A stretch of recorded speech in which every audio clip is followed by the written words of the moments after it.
I've been married for 4 years with a son. I stay and work in the Eastern region whilst my wife stays and works in Accra. Now, in the first year of our marriage, we were living together, but she suddenly suggested to go and stay in Accra because she wanted to take care of her sick mother and so that she could also get a chance, of course, to take care of her. I granted her wish, allowed her to move, and we've never fought before since we got married. Since she moved, however, we've never had enjoyable sex. Anytime I get close to her, she either refuses to engage in it or just opens her legs, lies down like a log for me to do my thing. She doesn't allow any form of romance or foreplay. I asked her about her behavior, but she didn't have an answer for me. I always visit her every 2 weeks and I make sure that she lacks nothing. I've done all domestic chores for the last 3 years. Can you believe that since she left, she's only visited me once? I have never cheated on her. I have one beautiful lady friend in my office who was very close to me. She's a hard-working woman. She's respectful. She realized that I looked worried anytime I come to the office. One day, I invited her to my house and decided to wash my dirty clothes. I washed all without... She washed all without me even asking. After that, she cooked, packed everything into my fridge, and then left. She always calls to check up on me. Now, I've fallen in love with her, and she feels the same way too. My wife doesn't call. Sometimes she'll call once a day. She doesn't ask what I will eat, whether I've eaten, what I will drink. Now this lady is almost doing everything for me. Mind you, we haven't even been intimate. We can't stay a day without talking to each other. Now I'm in a dilemma. What should I do? Okay, so here's a clear case of someone... Well, basically, once no gets no once. Yeah. I feel you on that. Gail, would you want to weigh in on this one first? You know what struck me? The whole thing, he said, we've never been intimate. Yeah. But people tend to think that being intimate is only about the physical.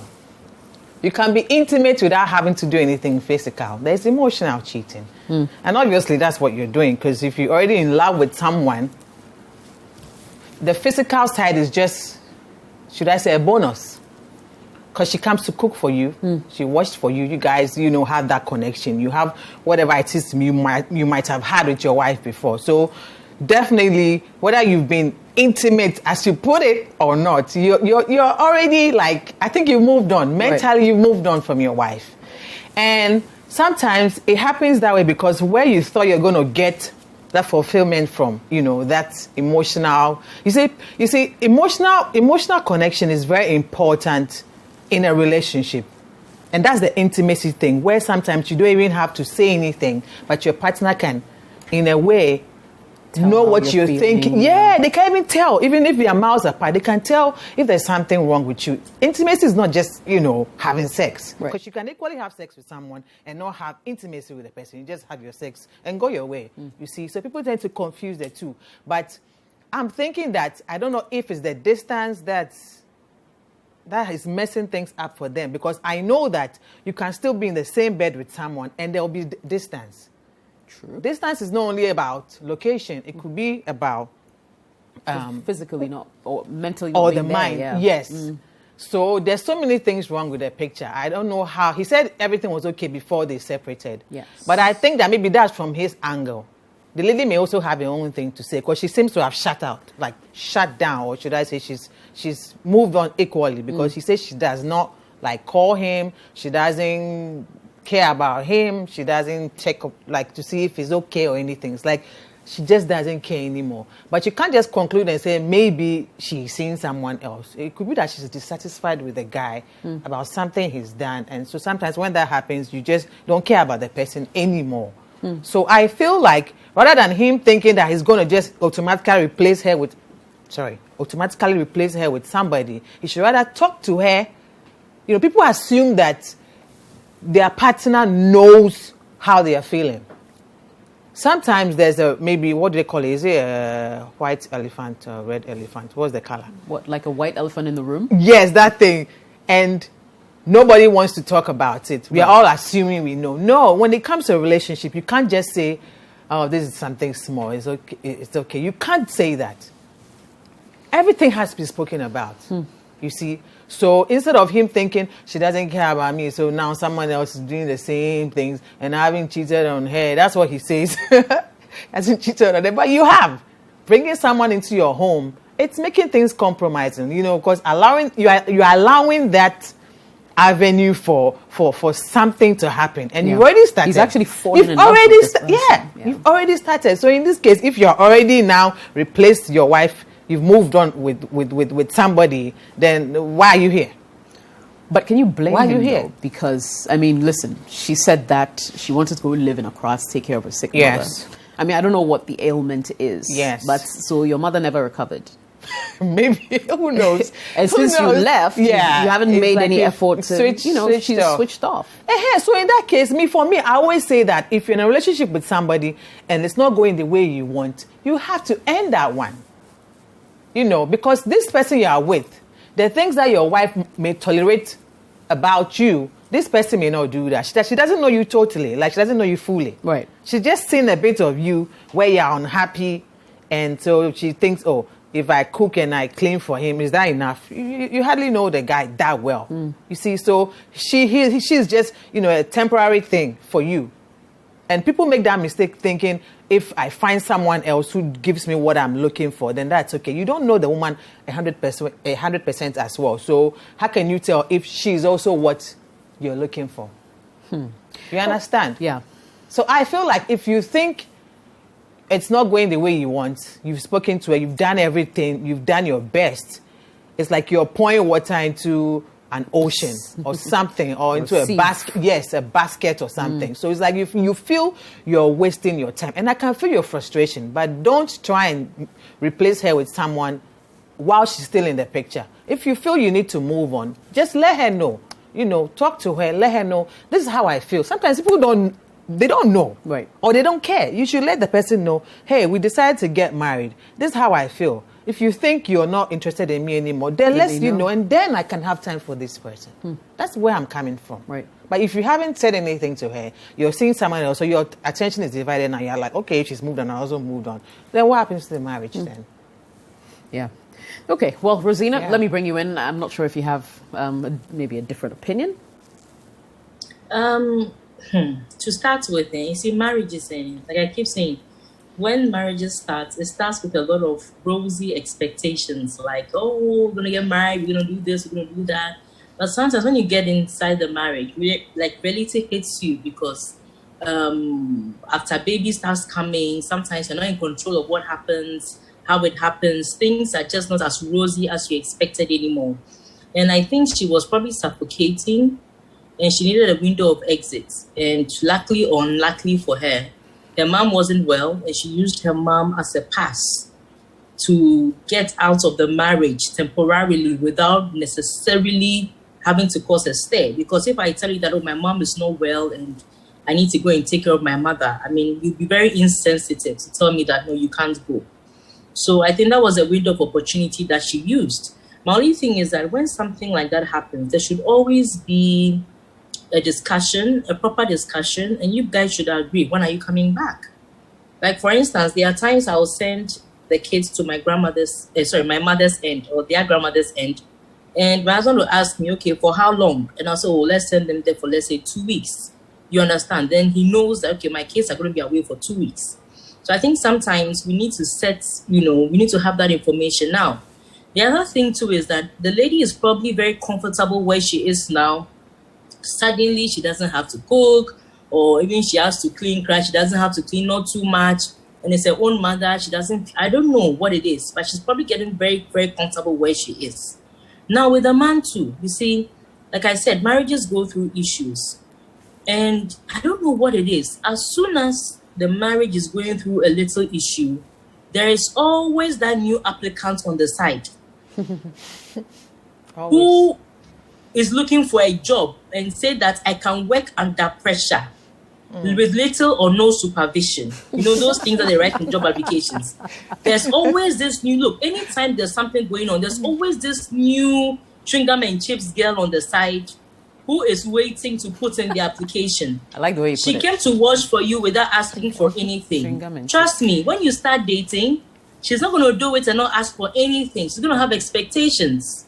It's not going to be the same. But the thing is that she knows, she can see, because you see, when you are married and you are going through issues and it's weighing you down, sometimes you don't have to open your mouth and tell anybody. You get to work and you look morose, you look down, like your countenance is so low.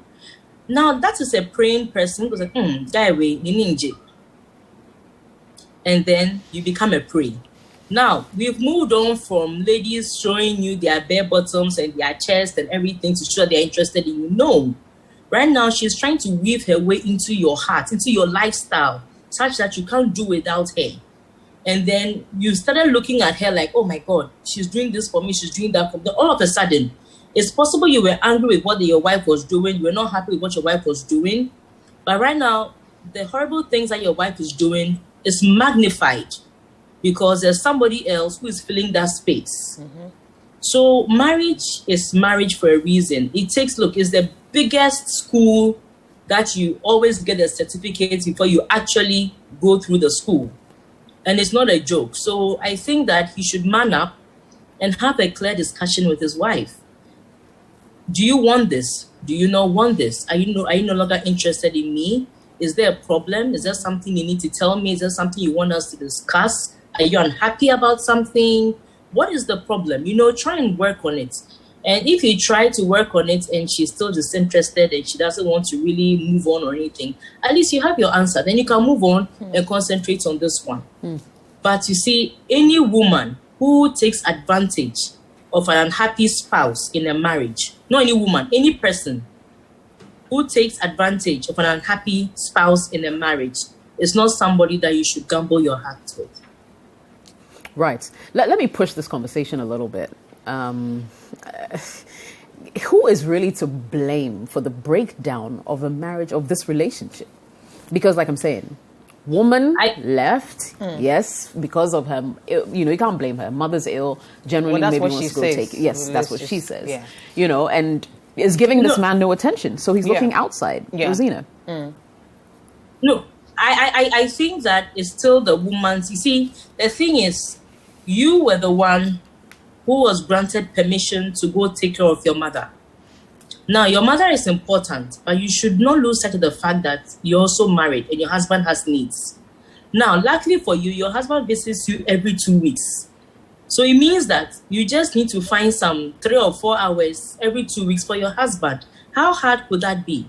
Now, if you had to have a moment of intimacy, see, sex doesn't have to be 5 hours long. It doesn't have to be 3 hours long.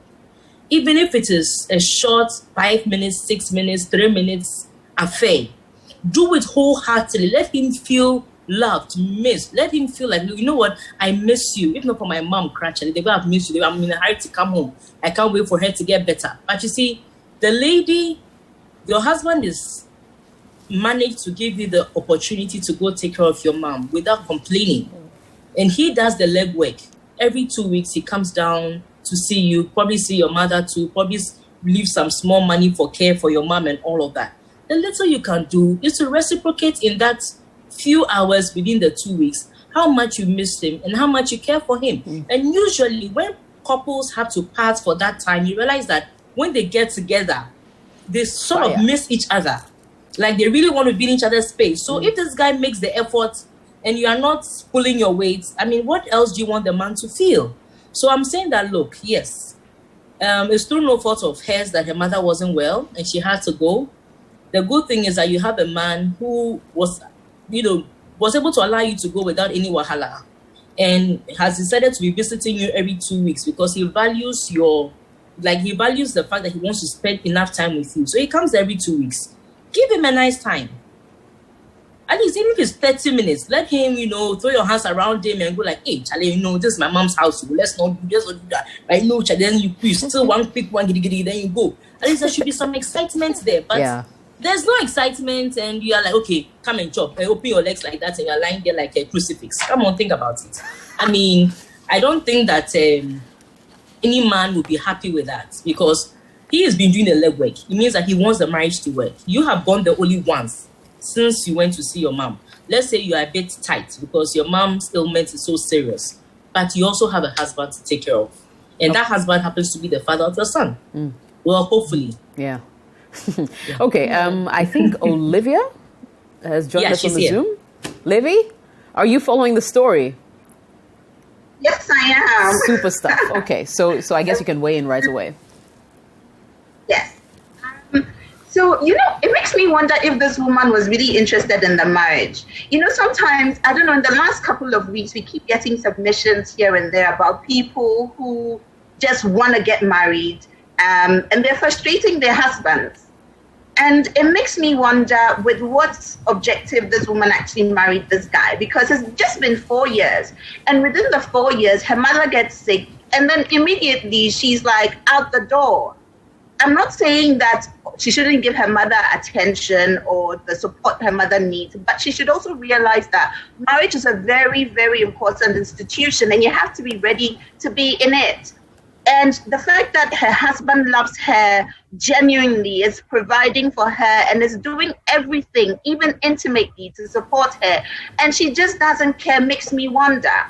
I mean, especially when it comes to the intimacy, the way, Rosie was talking about it, spot on. How can you just lie there and then, Charlie, this one there, it should spice up the marriage. Sex 4 times in marriage is cool. Twice is like, okay. Once is like, I don't know. And then once in 2 weeks is like, Charlie, Charlie, are you going or are you coming? Or even once in like 2 years, there was a story we heard about somebody who had done it once in like 2 years, or hadn't even done it at all for 2 years. Yo, people, what's up? It cannot be happening. So my guy, do you know what? The sisters have said it. You need to have this one last serious conversation with your wife. Ask her exactly what she wants. There could be 1,000,001 reasons. Maybe she's never enjoyed sex with you all this while. You never know. Maybe she's been faking it all this while. So to her, sex is probably a chore. That's just one thing on the side. And it could also be 1,000,001 things around that just puts her off. Or she genuinely is no longer in love with you, or she doesn't want to be in the marriage. And it could also genuinely mean that mom means a lot to her, and she just does not know how to juggle both, whereby she loves her mom so much, and she doesn't also know how to handle you in both situations. That's why she decided to move out. But that's the thing. This is where I would love that married counselors get involved in situations like this, because she needs to find a fine balance, okay, to make the marriage work. That is if she wants to make it work. Okay, and I feel like she's disconnected. It could be 1,000,001 reasons. Her mother, But that's the thing. If she doesn't talk, how do you guys get the solution you need? So some way, somehow, you need to get her to talk, to be able to understand where she's coming from and what her needs are, what her wants are. Ask her, my dear, does this marriage mean a lot to you? What do you want from this marriage? I'm here for you. I love you. I don't know how else to get to you. And let her appreciate that you really love her and you want it to work. If you could actually try taking her out of the environment in which she is, tell her that, you want her to give you a couple of hours or something, okay? And then speak to her out of home. Take her out, speak to her somewhere that's not too, too rigid, somewhere that's relaxing, somewhere that's fun, somewhere that's, comforting. And have a one-on-one conversation. That alone will make her realize that, hey, Charlie, this man, the fact that you've taken me out of here, taking me somewhere to talk to me, maybe it's serious. Okay, so change the dynamics a little bit. See how it works. Try to court her all over again. Date her all over again. Okay, this is me asking you to push one last time. Date her all over again. Try and find out exactly what the root cause of the problem is, and then take it from there. Without that, you can't move on. And I beg, my guy, you cannot get solution out of your marriage. This other woman is just a time bomb waiting to happen. When you have problems in marriage, right, stay in and work on it. As long as the person is not abusing you, the person is not killing you, the person is not depriving you, at least she's giving you sex. Go and ask that guy. 2 years, he hasn't even had some. At least you've got some. It's just that there's no stars in it, and it's not spiced, and it's not sugar-coated. But at least, she's giving it to you. But, you have to solve the problem. You have to talk about it and then find the solution. Don't run another woman's arms. Now, the woman, that she's also there now, doesn't she know that you are married? Or you are giving her the impression that, oh, Charlie, my wife is this, my wife, my guy. No. Focus. You're already in this marriage. Figure out a way to make it work. I don't think you should break it up. If you hold conversations with her, you try, and it's not working out, then no problem. You do know that in the court of law, and the law of court, or whatever, the other way around, whichever way it is. But you do know that if she deprives you of sex, that's an opportunity to divorce her. But she's not depriving you. It's just that she's disconnected. So you need to find what the disconnect is, what's causing it, and then move on from there. But try to solve it. Don't jump into this other woman and try and make it work. It will work out. It's not the end of the world. Well said. Okay, we'll bring in a few of our viewers. So Eddie says, take time, think again, sir. Think about your young family and your son. If you're a Christian, spend time, speak to God about your situation, and then take necessary steps as the head. Sex, house chores, visits, and the likes are good, but that's not all that matters in your marriage. What if your wife was bedridden? You're probably lonely. That's why it looks like you're in love with your colleague. Albie says, oh yeah, chop kiss, my guy. That lady friend understands well the way to a man's heart, which is through your stomach. As for your acclaimed wife, she lost her marriage the moment she moved to Accra. Hasn't the woman her mother gotten well by now? Despite she working in Accra, she could always take a transfer. And if that's not possible, she could be more eager to want to be part of her husband's life. Masa, it's best you move on. Chia. Felix says, Masa, divorce her quick and settle with the other lady. Life is too short for you to be stressed by lack of tonga. I can assure you, she's doing bedmatics with someone in Accra. You be there and don't chew the other lady. Atawa chepa. I'm sure if you're cut by a sharp object, I won't read the rest. But basically, you're saying look sharp. Nee says, if you can afford 2 wives, marry her. Competition brings out the best of service. Wow. Mike says, gentlemen, oyale. I said, oyale. Focus on your wife and stop fooling. You're about cheating on her, so you're looking for reasons to back your actions. Cobby says, don't be too quick. You never thought that your wife's attitude would or could change. Introduce a third person, trusted one for that matter, so you can settle with your wife, or better still, she should come back. Finally, Precious says, you've developed the emotions because you feel neglected by your wife. I believe communication is key here. You've not said anything about talking to her about it. It's normal to have feelings when you have now because you're constantly communicating and very close to that colleague of yours. Take a break, talk to your wife so you don't make a mistake. Thank you so much for watching Sister Sister on your favorite City TV. Now, don't forget, if you want some more exciting content, you can always subscribe to our YouTube channel. We call it the City Tube. And don't forget to click on the bell to receive notifications for fresh updates. Sister Sister, every Friday at 9 p.m. only on City TV.